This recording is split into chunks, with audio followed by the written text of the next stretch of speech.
അപ്പോൾ ഈ കലാരൂപങ്ങൾക്ക്, സിംബലുകൾക്ക്, അതിൻ്റെ ദൃശ്യവൽക്കരണത്തിന് ഒക്കെ ഉള്ള ഒരു ലിബർട്ടിയും അതിൻ്റെ ഒരു അർത്ഥം വായിച്ചെടുക്കാനുമുള്ള ശേഷിയില്ലാത്ത ഒരുപാട് നേതാക്കന്മാരുടെയും ഒരുപാട് സംഘടനകളുടെയും അധികാരികളുടെയും കയ്യിലാണ് എല്ലാ കാലത്തും മിക്കവാറും എല്ലാ രാജ്യങ്ങളുമുള്ളത്.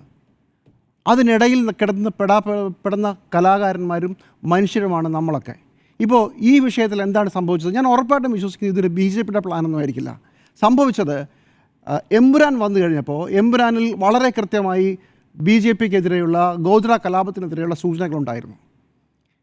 അന്നിന് സർട്ടിഫിക്കറ്റ് കൊടുക്കപ്പെട്ട സെൻസർ ബോർഡിനെ മുഴുവൻ BJP നേതൃത്വം മുൾമുനയിൽ നിർത്തി കാണും, സൂചി കയറ്റി കാണും. അതോടെ പേടിച്ചു പോയി. ഇനി ഞങ്ങളായിട്ടിനി എന്തെങ്കിലും കുഴപ്പമുണ്ടാവില്ലെന്ന് വിചാരിച്ച് ജാനകി, രാമൻ, ലക്ഷ്മണൻ ഇനി ഒന്നും വേണ്ട, ഇനിയിപ്പോൾ ഞങ്ങളായിട്ടൊരു പ്രശ്നം ഉണ്ടാക്കണ്ട എന്ന് വിചാരിച്ച് ഏകപക്ഷീയമായി തീരുമാനിക്കുകയാണ്. രാജാവിനേക്കാൾ വലിയ രാജഭക്തിയാണ് ഇനി നാട്ടിൽ നടക്കാൻ പോകുന്നത്.